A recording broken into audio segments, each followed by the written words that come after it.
আজকে আপনাদের একটি নতুন জায়গা দেখাবো এই ভিডিওতে। রাস্তার ডান সাইডে জমির মাঝখানে যে বিল্ডিংটি দেখছেন, এটি হলো শিক্ষা প্রতিষ্ঠান।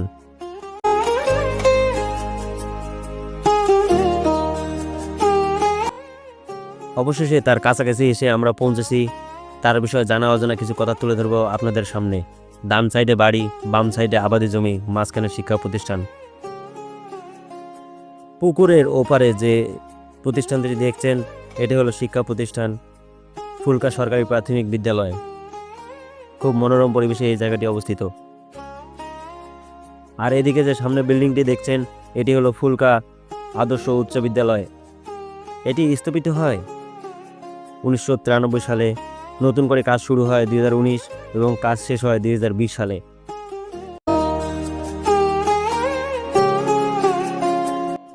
সত্যিই খুব মনোরম পরিবেশে এই শিক্ষা প্রতিষ্ঠানটি অবস্থিত। অনেক বঞ্চিত ছেলে আছে যারা লেখাপড়া করতে দূরে চলে যায়। এটা বাড়ির পাশাপাশি হওয়াতেই অনেক ছেলে মেয়ে এখানে লেখাপড়া করতে আসে।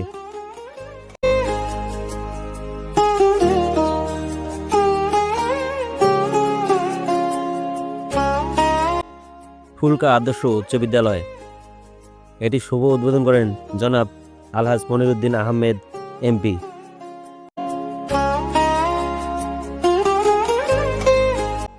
ফুলকা আদর্শ উচ্চ বিদ্যালয় এই স্কুলটি কুড়িগ্রাম জেলার রাজারহাট থানার থেকে 9-10 কিলোমিটার দূরে এই স্কুলটি অবস্থিত।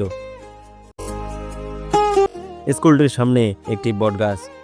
প্রচণ্ড রোদে এই গাছের নিচে অনেক লোক এসে বিশ্রাম করে। সত্যিই খুব মনোরম পরিবেশে এই স্কুলটি অবস্থিত। যতই আমি দেখছি ততই মুগ্ধ হচ্ছি।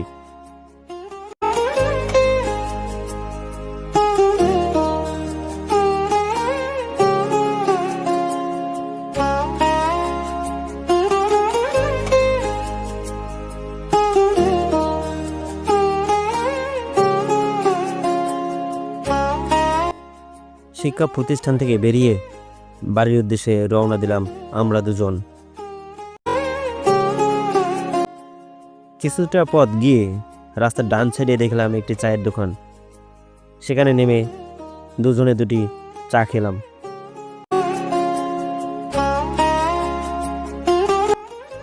চাচা আমাদেরকে সুন্দর করে দুটি চা বানিয়ে সামনে দিলেন। আমরা চাটা সুন্দরভাবে খেলাম।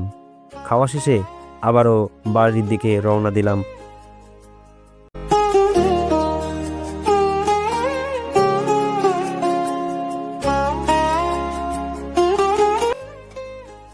রাস্তার দুধারে দোকানপাট।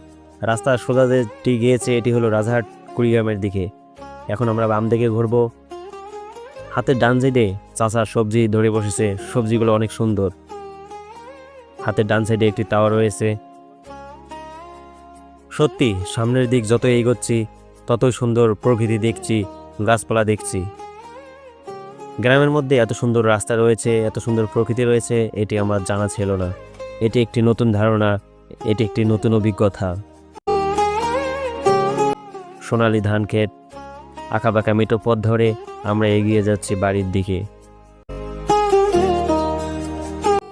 কি বলবো গ্রামের বিষয়, যতই বলি ততই আমি মুগ্ধ হয়ে যাই। বলার কোনো ভাষা খুঁজে পাই না।